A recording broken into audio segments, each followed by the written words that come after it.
Good morning, good afternoon, good evening. Hi, Kevin sir, back. Standard 12th NCERT English course में second chapter जो है that is Law Springs, written by none other than Anees Jung. Anees Jung की अगर हम बात करें तो ये कंटेम्प्रेरी राइटर है. She was born in Rourkela, Chhattisgarh, in a writers family. मतलब इनके पेरेंट्स दोनों राइटर थे. इसके बाद में इन्होंने अपना इनिशियल एजुकेशन हैदराबाद से करा. She spent her adolescence in Hyderabad and then went on for her studies to United States of America. Anees Jung की राइटिंग्स की अगर हम बात करें so she is a regular columnist and writes editorials in various newspapers, not just in India but abroad as well. ये जो chapter है ये इनकी एक बुक है, लॉ springs stories of stolen childhood का एक एक्सर्प्ट है. 2 पार्ट्स में ये चैप्टर डिवाइडेड है. पहला पार्ट आपको दिल्ली के अंदर सीमापुरी नाम के एक इलाके के कुछ रैग पिकर्स की स्टोरी की लाइफ स्टोरी बताता है. चलिए देखते हैं. अगर हम बात करें तो आज से कुछ साल पहले तक, जब तक ये स्वच्छता सर्वेक्षण एंड ऑल ये सब नहीं शुरू हुआ था, हमारे इंडिया में एक कल्ट दिखता था.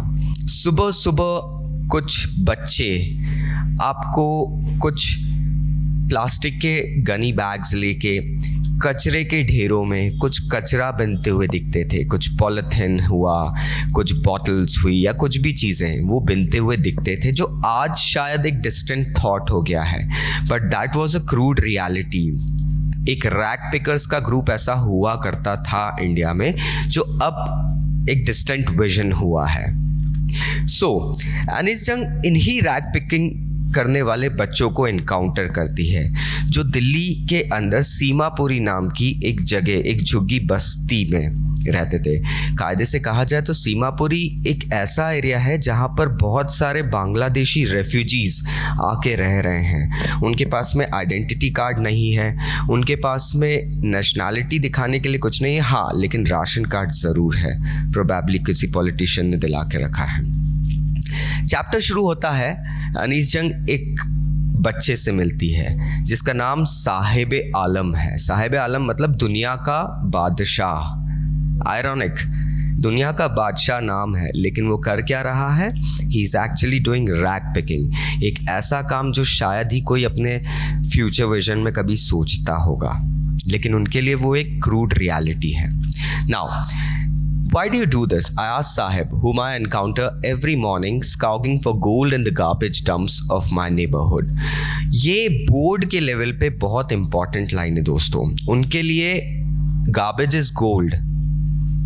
और मैं वहाँ पर साहिब आलम से पूछती हूँ कि तुम ये काम क्यों कर रहे हो. साहिब आलम जवाब में ये देता है कि मेरे पास करने के लिए कुछ और नहीं है, मुझे घर का यही काम करना है.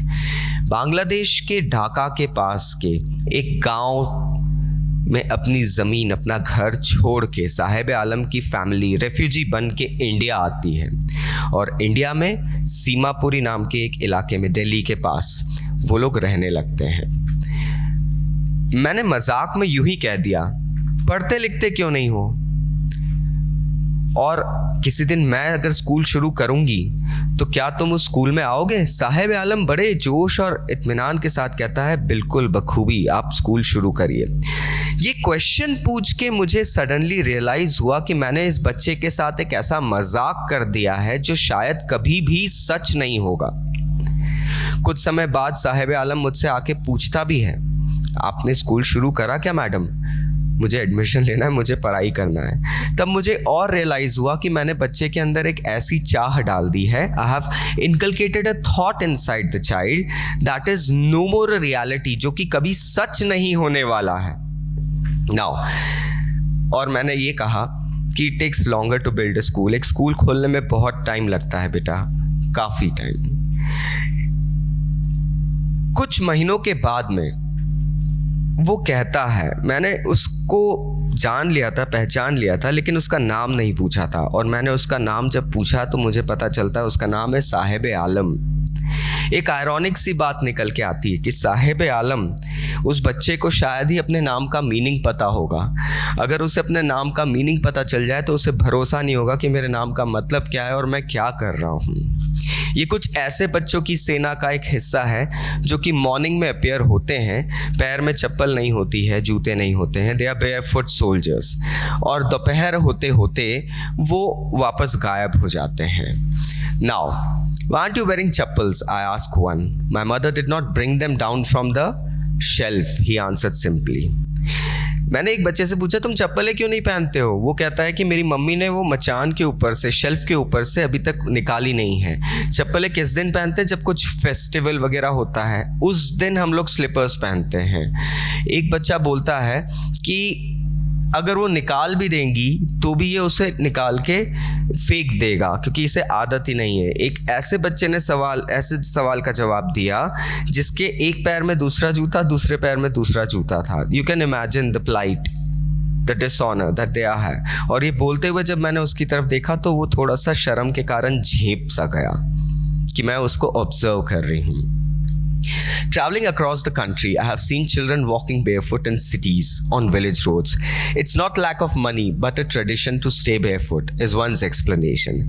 हमारे देश में अनीस जंग कहती है कि बच्चों का नंगे पैर चलना गरीबी नहीं दिखाता है, ट्रेडिशन भी होता है। कहीं कहीं ट्रेडिशन के नाम पे ये चीज़ें चल रही है और एक बहुत अच्छा एक्सक्यूज़ है इस परपेचुअल पॉवर्टी से अपनी नज़र फिराने का। अनीस जंग कहती है कि मैं याद करती हूँ उडीपी नाम के एक गाँव को जहाँ पर एक बच्चा रोज स्कूल जाता था। एक पुजारी का बच्चा, मंदिर के पुजारी का बेटा रोज स्कूल जाता था और माता के मंदिर के बाहर प्रेयर करता था कि माँ मुझे प्लीज़ एक पेयर ऑफ शूज़ दिलवा दीजिए। काफ़ी समय बाद अनीस जंग वापस उस जगह जाती है, तब तक वो मंदिर पूरा डेसोलेट हो चुका है। मंदिर के बैकयार्ड में आपको कुछ प्लास्टिक की चेयर्स दिखेगी, पुजारी का वही घर दिखेगा।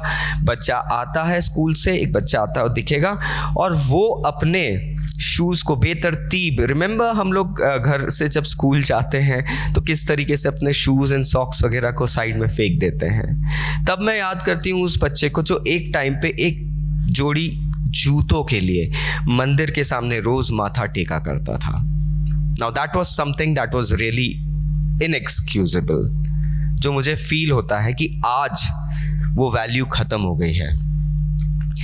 और the goddess had granted his prayer. The young boys, like the son of the priest, now wore shoes, but many others, like the rag pickers of my neighborhood, remained shoeless. लेकिन आज भी साहिब जैसे बच्चे मेरे विसिनिटी में रहने वाले बिना जूतों के दिख जाते हैं। My acquaintance with barefoot rag pickers leads me to Simapuri. बहुत important line है, a place on the periphery of Delhi yet miles away from it metamorphically. हालांकि सीमापुरी दिल्ली के भीतर का एक हिस्सा है, लेकिन सीमापुरी में रहने वाले लोग दिल्ली में रहने वाले लोगों के दिल से बहुत दूर हैं। They are, although they live in the vicinity of the city, but the dwellers of the area, the locals, are too far from the hearts of the Delhiites. नहीं चाहते लोग उन्हें अपनी लाइफ का एक पार्ट मानना, उन्हें अपनी लाइफ का एक मेंबर, एक कम्युनिटी का, सोसाइटी का एक मेंबर मानना। They are too far away. सीमा वो बहुत देश पहले 71 की लड़ाई के बाद जब रेफ्यूजीज बांग्लादेश से इंडिया आए थे, तब सीमापुरी पे वो लोग आके बस गए थे। उस वक्त सीमापुरी एक ऐसा इलाका था जो कि बंजार और बिल्कुल खाली सा था। आज सीमापुरी खाली नहीं है।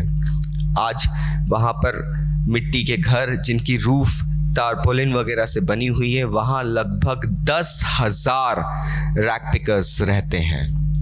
पीने के लिए पानी नहीं है, रहने के लिए हम कह सकते झोपड़ी बस्तियां हैं, कोई बेसिक कम्युनिटीज नहीं है। They have lived here for more than 30 years without an identity, without permits, but with ration cards that get their names on voters list. हम लोगों ने उनको आइडेंटिटी तो दी नहीं है, हाँ, लेकिन राशन कार्ड ज़रूर दे दिया ताकि उनका नाम वोट बैंक में ज़रूर आ जाए। कुछ पॉलिटिशियंस के सेल्फ कह सकते हैं हम लोग, एक प्रोवोकेटिवनेस के कारण। एक सेल्फिशनेस के कारण उन लोगों को राशन कार्ड तो मिल गए हैं just to gather the vote banks.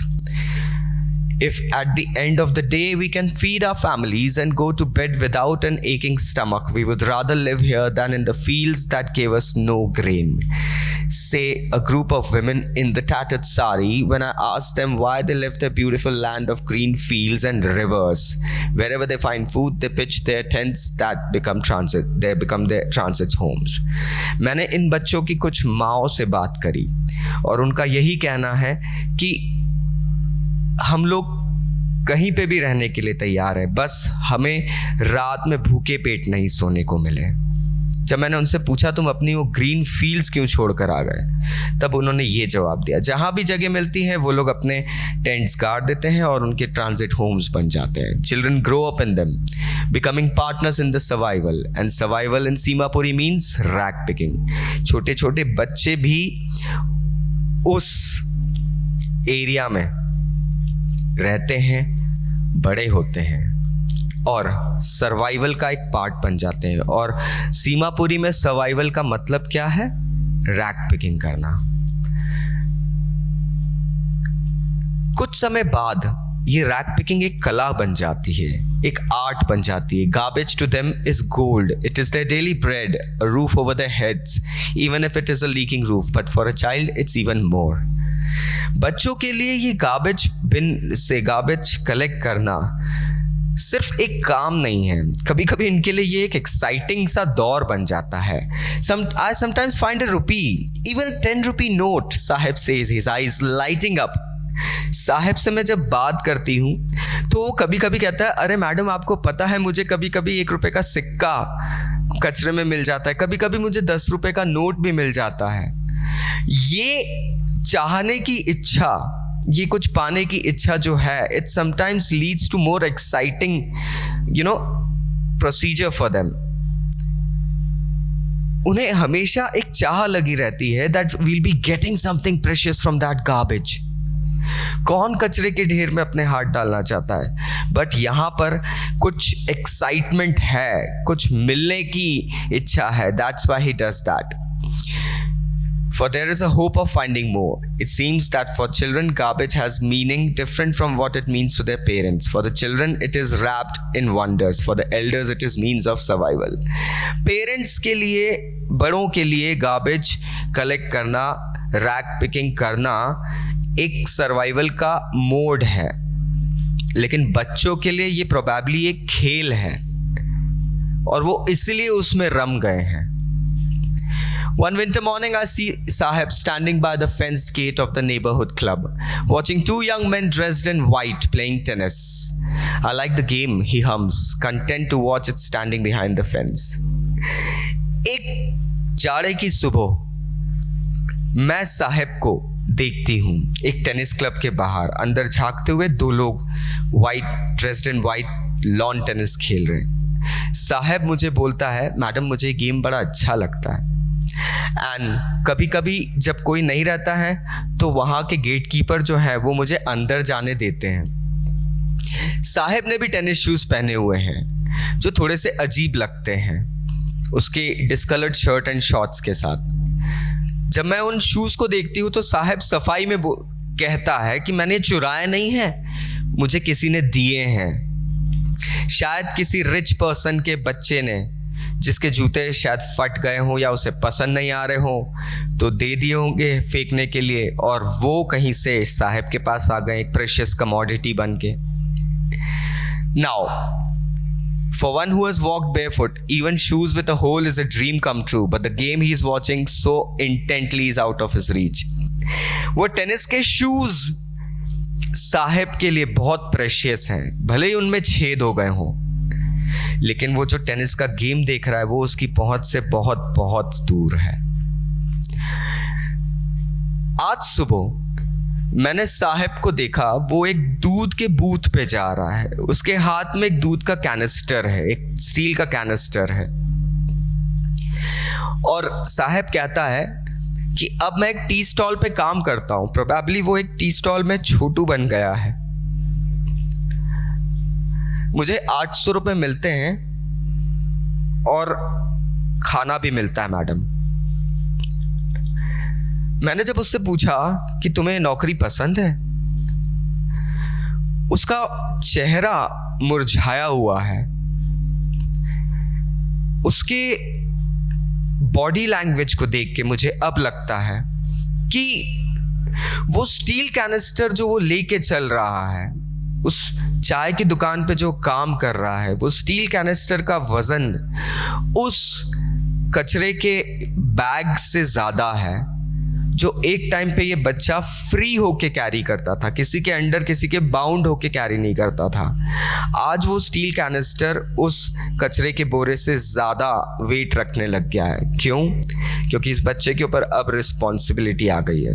We all know ये छोटी छोटी शॉप्स पे काम करने वाले बच्चों को कितना सैलरी मिलता है, कितनी सैलरी दी जाती है, किस तरीके से ट्रीट किया जाता है, and all sort of things.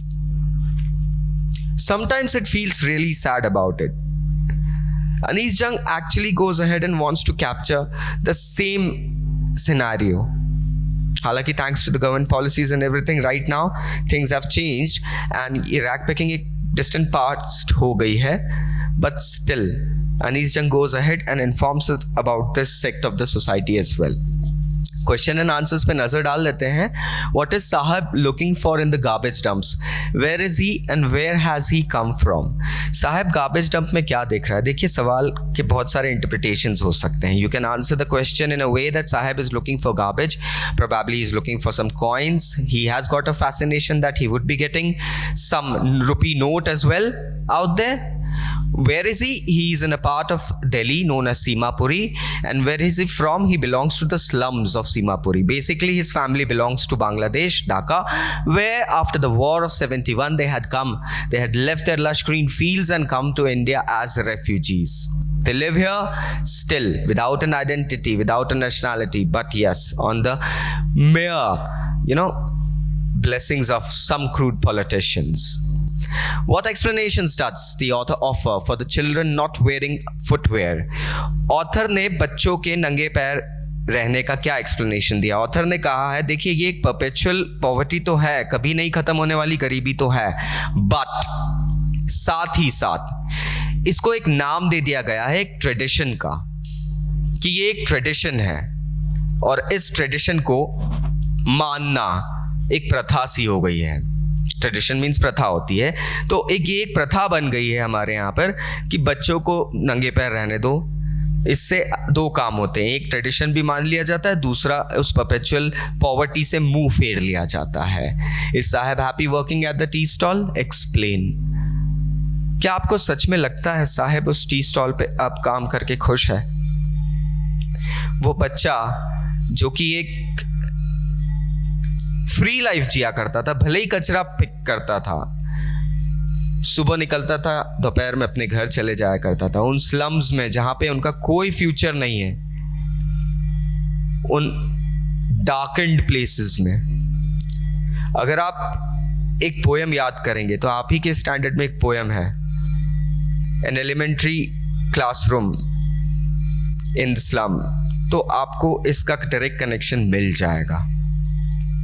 Now next part में अनीस जंग दिल्ली के पास यूपी में एक जगह है फिरोजाबाद, उस शहर की बात करती है। फिरोजाबाद आज भी इंडिया में बैंगल इंडस्ट्री के लिए फेमस है। चूड़ियां, कांच की चूड़ियां, लगभग पूरी दुनिया के मार्केट में फिरोजाबाद से कांच की चूड़ियां सप्लाई होती है। बहुत बड़ी बात है, बहुत खुशी की बात है, लेकिन इसके नीचे अगर हम beneath the layers जाएं तो हमें समझ में आएगा that somewhere somehow जो रियलिटी है वो बहुत दुखदाई है। बात करते हैं मुकेश की। मुकेश कहता है कि मुझे एक मोटर मैकेनिक बनना है। मैं कहती हूं तुम्हें कार्स के बारे में पता है? तुम्हें मोटर मैकेनिक बनना है? हाँ, मैं कार चलाना सीख जाऊंगा मैडम। और वो इतने डिटर्मिनेशन के साथ मुझे कहता है, मुझे उसकी आईज में एक ग्लीम दिखता है, उसकी ड्रीम दिखती है His dream looms like a marriage amidst the dust of the streets that fills this town, Firozabad, famous for its bangles. मुझे उसकी आंखों में वो जो सपना है वो एक मृग तृष्णा जैसे, एक मैरिज जैसे दिख रही है। मैरिज मतलब कभी कभी आप अगर सैंडी एरिया में जाते हैं, डेजर्ट एरियाज में जाते हैं, आपको बहुत दूर ऐसा फील होता है that there is water, but वो एक मैरिज होता है, इट्स एन इमेजिनेशन, वो एक तरीके से एक हेलुसिनेशन होता है जो कि कभी सच नहीं होने वाला रहता है। फिरोजाबाद का लगभग हर परिवार बैंगल मेकिंग में एंगेज्ड है। It is a center of India's glass blowing industry where families have spent generations working around the furnaces, wielding glass, making bangles for all women in the land, it seems. Mukesh's family is among them. Mukesh का परिवार भी फिरोजाबाद के उन परिवारों में से है जो कि इस ग्लास ब्लोइंग और बैंगल मेकिंग इंडस्ट्री का एक पार्ट है। लगभग फिरोजाबाद का हर घर इस इंडस्ट्री से किसी ना किसी तरीके से जुड़ा है। Either selling them, either making them, either transporting them, either storing them or anything. लगभग हर घर के बाहर कांच की चूड़ियों के ढेर पड़े रहते हैं, हर कलर के। हालांकि गवर्नमेंट ऑफ इंडिया का एक मैसेज कि चाइल्ड लेबर इलीगल है फिरोजाबाद पहुंच चुका होगा, लेकिन फिर भी इससे वहां पे किसी को कोई फर्क नहीं पड़ता है। छोटे छोटे बच्चे हाई टेम्परेचर्स में छोटी छोटे से कमरों के अंदर बिना हवा बिना लाइट के काम करते रहते हैं, और अगर ये लॉ वहां पे इन्फोर्स भी कर दिया तो मुकेश जैसे लगभग 20,000 बच्चों का काम छूट जाएगा। तो क्यों इस रूल को कोई मानेगा? उन अंधेरे कमरों में काम करते करते इन बच्चों की आंखें इतनी प्रोन हो जाती है कि डे लाइट को वो सहन नहीं कर पाती है, और लगभग कहते हैं 16 से 18 साल की उम्र तक आते आते बहुत सारे बच्चों की तो आई साइट चली जाती है, क्योंकि वो अंधेरे में देखने के इतने काबू हो जाते हैं that they are not able to fix their eye sights in the day light and thus they lose them. Now Mukesh की आंखों में ग्लीम दिखता है जब मैं उसे कहती हूं कि चलो मुझे अपना घर दिखाओ। वो अपना घर मुझे दिखाने के लिए ले जाता है जो कि अभी थोड़ा सा कंस्ट्रक्ट हो रहा है, और वो उन गंदी लेन्स जो कि गार्बेज से भरी हुई है, उन घरों के पास जो दीवारें गिर रही है, दरवाजे हिल रहे हैं, खिड़कियां नहीं हैं, वहां जहां पर इंसान और जानवर एक साथ रहते हैं, उन गलियों से होते हुए मुकेश मुझे अपने घर लेके जाता है। अपने पैर से किक मार के दरवाज़ा खोलता है और हम लोग एंटर करते हैं एक आधे बने झोपड़े में, थोड़ा सा जिसके ऊपर सूखी घास से थैच करा हुआ है।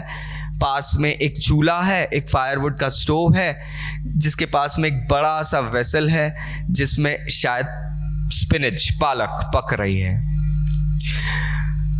जमीन के पास में एल्युमिनियम के प्लेटर हैं और कटी हुई सब्जी रखी हुई है। एक कमजोर सी लेडी क्या कहें, लड़की कह सकते हैं, वो शायद शाम का खाना बना रही है पूरी परिवार के लिए। उसकी आंखों में धुएं के कारण मुझे आंसू दिख रहे हैं, लेकिन फिर भी एक मेहमान के आने पे थोड़ा सा स्माइल कर देती है। वो मुकेश के बड़े भाई की वाइफ है, प्रोबेबली मुकेश की भाभी। ज्यादा उम्र की नहीं है, लेकिन उसे घर में एक रिस्पेक्टेबल ओहदा मिल गया है, बहू का।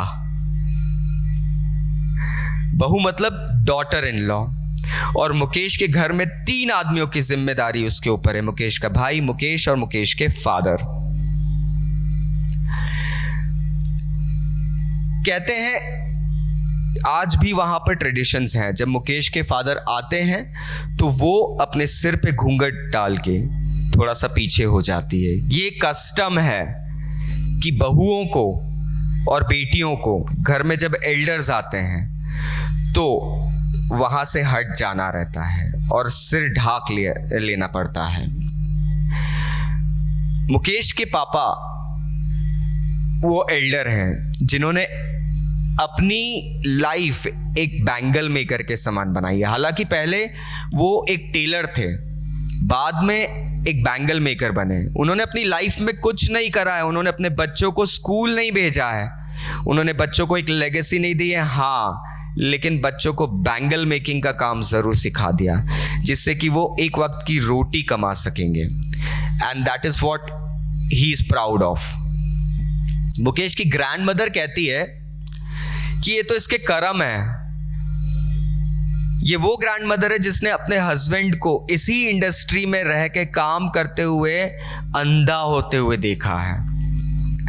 एंड शी सेज, क्या ये भगवान के द्वारा दी गई लीनियज को हम बदल सकते हैं? मुकेश का सपना है मैकेनिक बनने का, कार मैकेनिक बनने का। दादी कहती है, क्या इस चीज से हम निकल सकते हैं? अरे हम तो बैंगल मेकर्स की जात में पैदा हुए हैं, हमारा तो काम ही यही है। Ironic yet true. और ये जो कहानी है, ये लगभग हर गली, हर आंगन, हर घर की कहानी है फिरोजाबाद की। हर कलर की, Sunny gold, paddy green, blue, pink, purple, लगभग जितने कलर्स रेनबो में होते हैं उन सब के मिक्सचर की बैंगल्स यहाँ पे बनती है। और उसके बाद में हमें ढेर दिखते हैं बैंगल्स के। कुछ बच्चे ठेले पे, कुछ जवान लड़के ठेले पे उन बैंगल्स को लेके पतली पतली गलियों से मेन मार्केट की तरफ जाते हैं, या जो मेन सप्लायर्स हैं उनके पास जाते हैं। मैं देखती हूं कि अंधेरे घरों के अंदर, अंधेरे झोपड़ों के अंदर लाइन से गैस की एक फ्लेम लाइन लगी है, जिसमें टैप से खोलते हैं तो गैस निकलती है। वहां पे बच्चे बैठे हुए हैं और बैंगल्स बना रहे हैं। ये वो बच्चे हैं जो एडल्ट होने से पहले अपनी आईसाइट भी खो बैठेंगे। मैं बात करती हूं सविता की।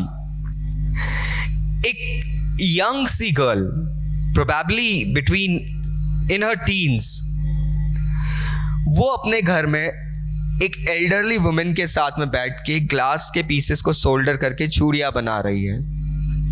और वो इतने मैकेनिकली काम कर रही है, ऐसा लग रहा है मानो कि वो बहुत ही रोबोटिक वे में काम कर रही है। मोनोटोनस, जिसे मोनोटोनस वे कहते हैं, उस वे में वो काम कर रही है, as if she is so dedicated in that.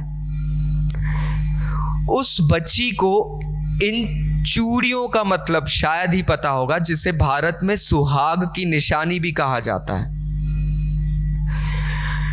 Probably जब तक वो इस सुहाग की निशानी का रियल मीनिंग समझेगी, तब तक वो मुकेश की भाभी के समान किसी घर में probably she will be wedded off, ब्याह दी जाएगी, and once again the same old story shall go on. एक दुल्हन जब चूड़ियां पहनती है तब उसके मन में एक अलग फीलिंग रहती है।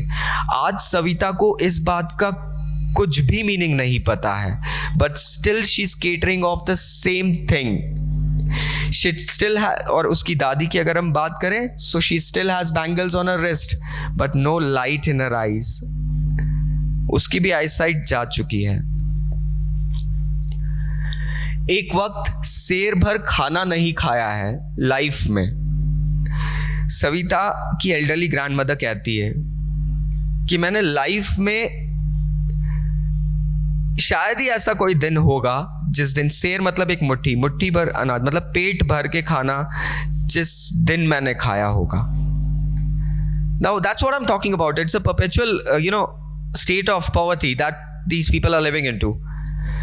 और वो उसको एक्सेप्ट कर रहे हैं। That's what she has reaped. Her husband, an old man with a flowing beard, says, I know nothing except bangles. All I have done is make a house for the family to live in. Hearing him, one wonders if he has achieved what many have failed in their lifetime. He has a roof over his head. उसके husband कहते हैं कि मैंने कुछ नहीं सीखा life में, हाँ, लेकिन बैंगल मेकिंग सीख ली और इस कारण से मेरे घर के ऊपर एक छत है। तो उसके लिए ये काम बहुत ही पायस हो गया है.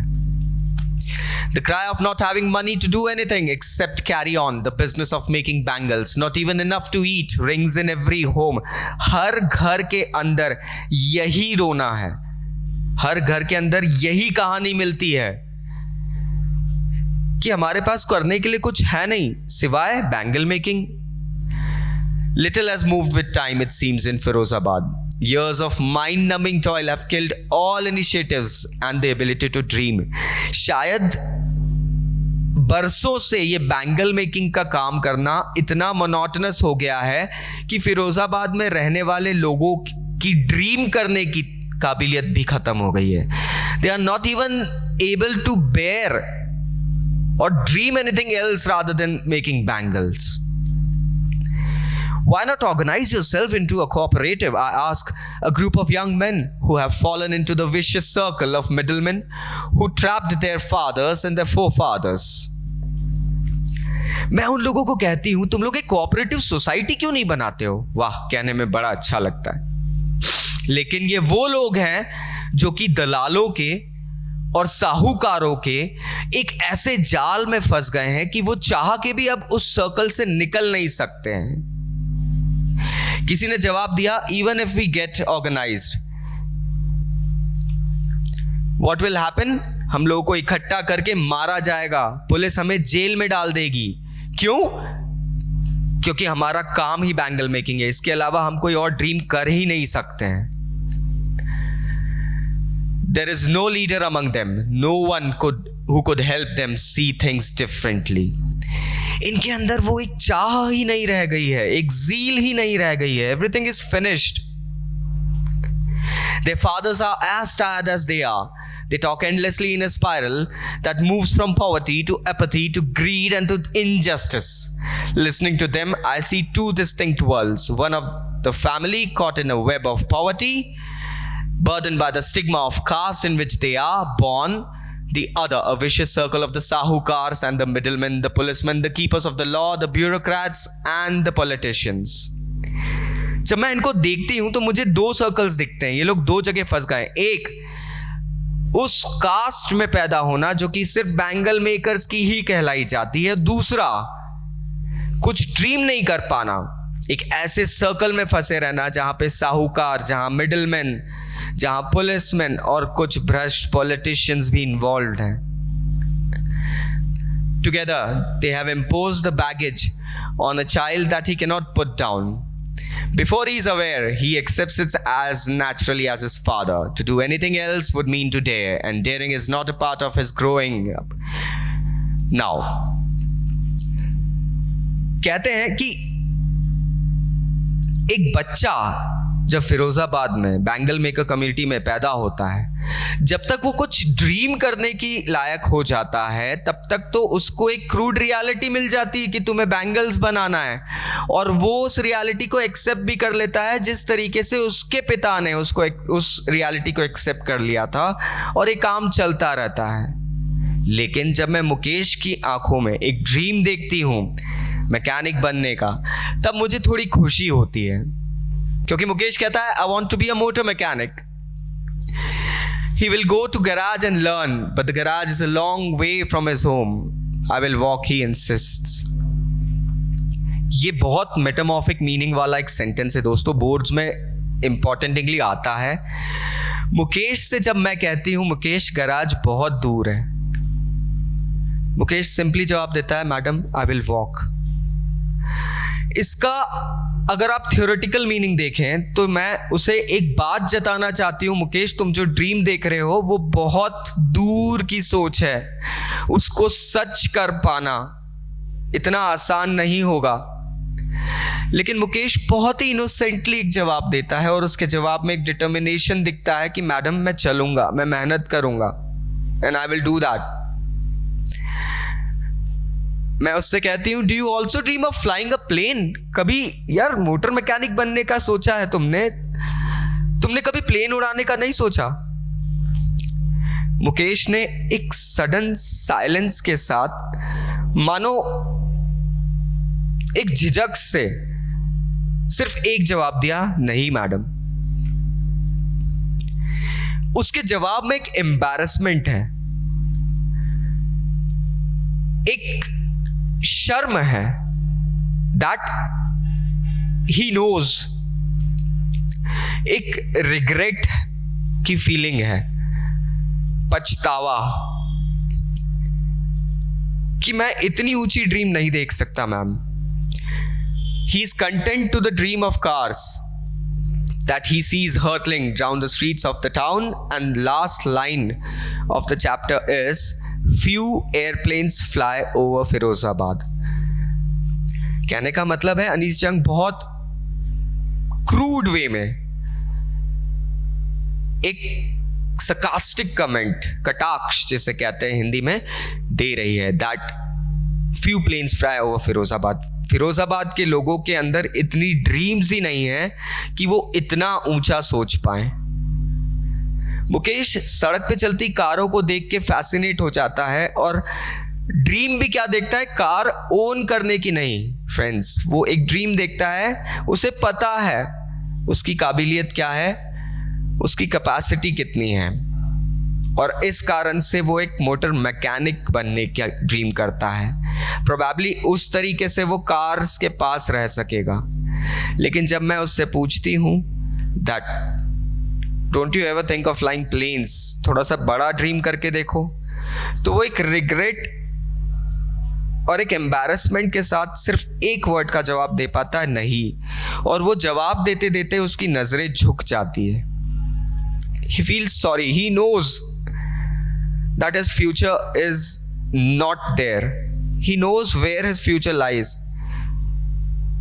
वो मोटर मैकेनिक बनना भी प्रोबेबली मुकेश के लिए बहुत मुश्किल काम है. There's a documentary as well made upon this. I would insist that you people go ahead and watch on it, friends. You'll be able to understand the chapter in a better way. Question and answers की बात कर लेते हैं. तो what makes the city of Firozabad famous? क्यों famous है? Bangle making industry के कारण. लगभग पूरी लैंड्स में जो विमेन बैंगल्स पहनती है, प्रोबेबली ग्लास बैंगल्स, फिरोजाबाद आज भी फेमस है. Mention the hazards of working in the glass bangle industry. क्या हजार्ड्स हो सकते हैं? As I said, working in those dingy dark cells where they don't have any light, no access to fresh air, water, cleanliness, and probably your eyes get used to so much of darkness that जब आप daylight में आते हो तो आपकी आंखें चुभने लगती है, आपको वो daylight चुभने लगती है. इस reason से काफ़ी सारे बच्चे they lose their eyesights during their adolescence. How is Mukesh's attitude to his situation different from that of his family? Mukesh के अंदर एक ड्रीम है दोस्तों. He actually dreams different. He doesn't want to remain in the same vicinity and the circle of bangle makers. थोड़ा सा उसका attitude अलग है, थोड़ा सा उसका ड्रीम अलग है. He actually wishes to become a car mechanic, work in a garage. Although yes, he knows that his leap is not that huge, not that giant, but yes, somewhere, somehow he knows that this is my limit, my capacity, and that's what I have to do. What could be some of the reasons for the migration of people from villages to cities? दोस्तों, लोग गांव से शहरों में क्यों आते हैं, क्यों माइग्रेट करते हैं? सीधा सा सवाल है और उसका जवाब है probably for a better living, probably for a better lifestyle, for some scope for their children, एक बच्चों की better life के लिए. क्यों कोई अपना हरा भरा खेत खलियान छोड़ के शहरों में आके इस तरीके से डिंगीज सेल्स में रह के काम करने पे मजबूर हो जाते हैं? क्योंकि बेसिक कम्युनिटीज वहाँ नहीं मिल पाती है, या तो फिर लैंडलॉर्ड्स, मिडिलमैन, साहूकार के सर्कल में वो लोग वहाँ फंस जाते हैं, या तो कुछ डेवलपमेंटल प्रोजेक्ट्स के नाम पे ज़मीनें ले ली जाती है और विस्थापित कर दिया जाता है. Would you agree that promises made to poor children are rarely kept? Why do you think this happens in the incidents narrated in the text? एक गरीब के बच्चे को सपने दिखाना बहुत आसान हो जाता है दोस्तों, लेकिन उन सपनों को पूरा करना उतना ही मुश्किल होता है। इंसिडेंट टेक्स्ट में बताया गया है कि साहिब आलम को ऑथर कहती है कि मैं एक स्कूल खोलूंगी तो तुम उसमें एडमिशन लोगे। बच्चे के लिए तो ये एक बहुत बड़ी एडवेंचर वाली बात हो गई है, लेकिन ये बोलते से ही हमारी ऑथर को रियलाइज हो जाता है कि मैंने बच्चे को एक ऐसा प्रॉमिस कर दिया है that can rarely be kept. एक स्कूल खोलना, उसके अंदर ऐसे बच्चों को, चलिए स्कूल तो खोल लिया, पर क्या वो बच्चे उस स्कूल की फीस, उस स्कूल का यूनिफॉर्म, बुक्स का खर्चा, बैगेज और मिसलेनियस एक्सपेंसेस आते हैं, क्या वो बेयर कर पाएंगे? That is the real question. What forces conspire to keep the workers in the bangle industry of Firozabad in poverty? Firozabad में रहने वाले बैंगल मेकर्स का उस परपेचुअल स्टेट में रहने का मेन रीजन क्या है? दोस्तों, जैसा कि टेक्स्ट में बताया गया है, the circle of sahukars, middleman, policeman, crude politicians and some corrupt bureaucrats are the reasons, some of the reasons. Traditional की बात करें तो बहुत ही अलग बात है, but these are some of the reasons that actually keep them in this perpetual state of poverty. How in your opinion can Mukesh realize his dream? आपके हिसाब से मुकेश अपनी ड्रीम को कैसे रियलाइज कर सकता है? दोस्तों, ये एक वर्नाकुलर क्वेश्चन है, इसके बहुत सारे जवाब हो सकते हैं. You can actually answer it in a way that Mukesh can actually go ahead and try to have some basic education or start working up in a motor garage and then move on to certain extent where he works up to his dream. He can get some better knowledge. He can seek help from some local NGOs that go ahead and have rehabilitation or rebuild program for such communities. Mention the hazards of working in the glass bangle industry. Why should child labor be eliminated and how? Glass bangle industry में काम करने का क्या hazards हैं, I have explained it. और child labour को eliminate क्यों करना चाहिए और कैसे करना चाहिए? देखिए, बच्चों का एक जीवन जो होता है वो काम करने के लिए नहीं होता है. एक एज सर्कल होता है. When I take my classes in psychology, what we teach is एक लाइफ साइकिल होती है. बच्चों के लाइफ का एक पीरियड होता है जहां पे they are into a learning phase.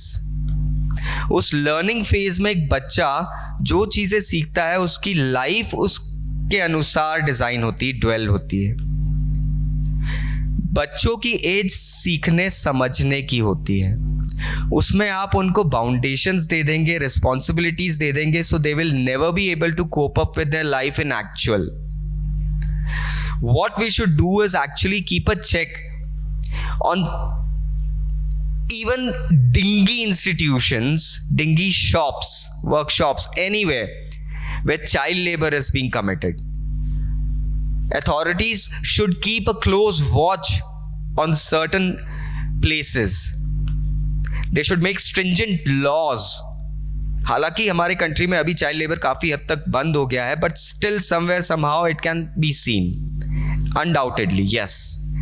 So government needs to build up proper policies, make up strong constitutional panels that actually go ahead and prohibit such thing. It is only then this problem would be eradicated. तब तक ये इस समस्या का कोई हल नहीं है, friends. Although this text speaks of factual events and situations of misery, it transforms the situations with an almost poetical prose into literary experiences. How does it do so?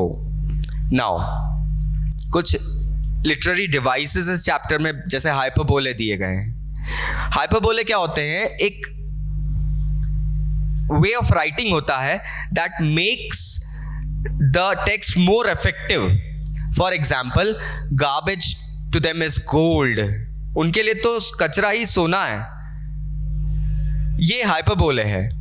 Metaphor add किया गया है. Metaphor यहाँ पे दिया गया है that metaphor वो चीज़ें होती है जब दो चीज़ों को कंपेयर किया जाता है जबकि they are not similar. Metaphor describes a thing in terms of a single quality or feature of some things. For example, the road was a ribbon of light. जैसे कि वो रोड ऐसा चमक रहा था, रात में उस रोड को इतना जगमग कर दिया गया था, it was seeming as a ribbon of light. हम कहते हैं as white as snow, as red as rose. ये मेटाफोर होता है. सिमिली भी यूज किए गए हैं. सिमिली में किसी चीज की तुलना की जाती है, like as for example as white as snow, जहां की मैंने आपको बताया था. ये चीजें आती है, ये सिमिली हो जाती है. और इन सिमिलर चीजों में अगर coming back to the metaphor, it goes like his heart was as strong as a rock. मतलब ही वॉज करेजियस. सिमिली में कंपैरिजन कर दे जाते हैं. साहिब आलम, यहां पे लिटरेरी डिवाइस देखते हैं. Sahib Alam which means the lord of the universe is directly in contrast to what Sahib is in reality. तो ये एक मेटाफोर है दोस्तों. Drown in an air of desolation. अब now what is this? Drowned in an air of desolation. Again this is a hyperbole. Simapuri, a place in the periphery of Delhi, yet miles away from it metamorphically. अब सीमापुरी एक, हालांकि दिल्ली का एक part है, लेकिन दिल्ली वालों के दिल से बहुत दूर है. वाह, beautiful lines. This again comes as a metaphor. For the children it is wrapped in wonder, for the olders it is means of survival. ये एक सिमिली है. As her hands move mechanically like the tongs of a machine. Again a simile. I wonder if she knows the sanctity of bangles she helps make. यहाँ पर उसे एक metaphor दिया गया है.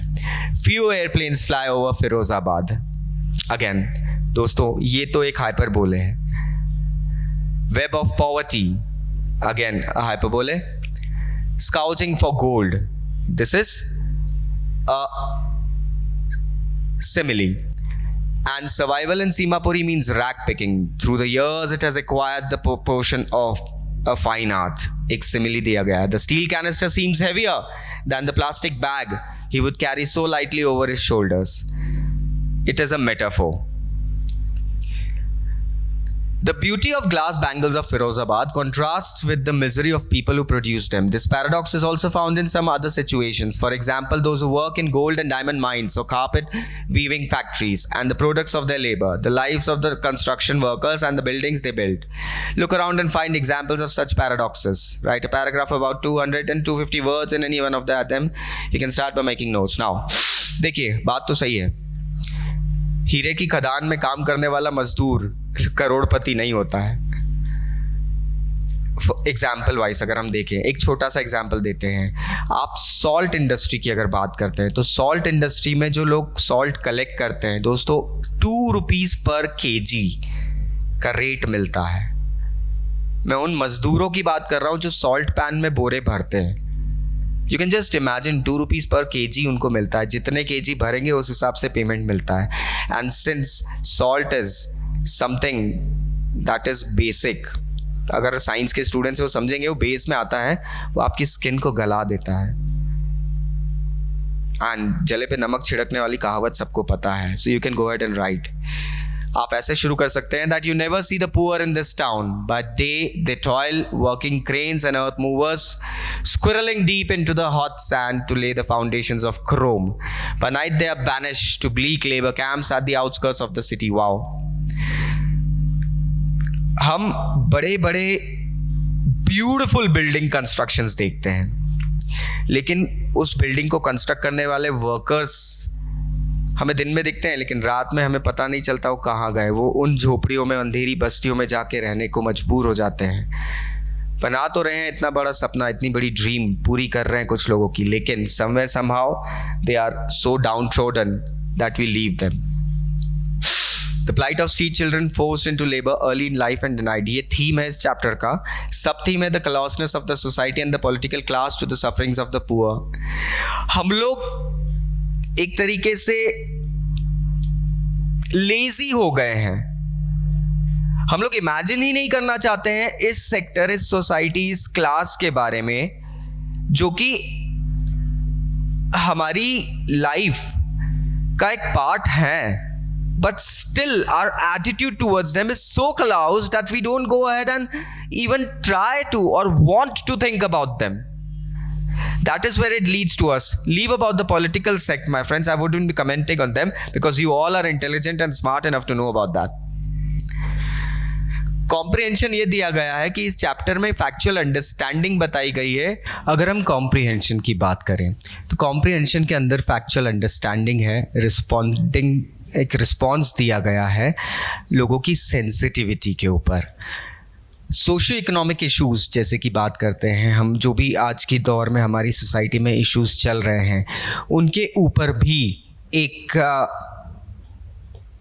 रोशनी डाली है. What we have done is we have actually gone ahead and tried to focus, the author has tried to focus our attention not just on rag pickers or bangle makers. इसके अलावा और भी बहुत सारी इंडस्ट्रीज़ हैं जहाँ पर कुछ ऐसे इश्यूज़ चाइल्ड लेबर के आते हैं, वो कॉम्प्रीहेंड करे हैं. अगर टेक्स्ट की बात करें तो फ्लुएंसी डेवलपमेंट बताया गया है, सोशल अवेयरनेस की बात करी गई है, पुअर लोगों की ड्रीम्स और उनकी रियलिटी के बीच में कॉन्ट्रास्ट बताया गया है कि उनकी ड्रीम्स एस्पिरेशंस क्या होती है और रियलिटी क्या होती है. चाइल्ड लेबर के प्रॉब्लम को बहुत एक्टिवली डिस्कस किया गया है इस चैप्टर के अंदर, एंड फिगर ऑफ स्पीच वगैरह पे फोकस बहुत अच्छे से दिया गया है. अगर हम बात करें तो इस चैप्टर के बाद में ओवरऑल अगर स्टूडेंट से कुछ कहा जाता है तो उनको पैराडॉक्सेस के ऊपर ऑब्जर्वेशन करने के लिए कहा जाता है. पैराडॉक्स मतलब कहने के लिए तो कुछ बात होती है लेकिन रियलिटी बहुत अलग होती है दोस्तों. तो आप भी अपने आसपास, अपने ज़माने, अपने सोसाइटी में कुछ ऐसे पैराडॉक्सेस सर्च कर सकते हैं. You will be able to go ahead and answer all the related questions in a very peculiar way and a good way. So the chapter ends over here. Still, if you have any doubts, do comment. Thank you. Take care. Bye-bye.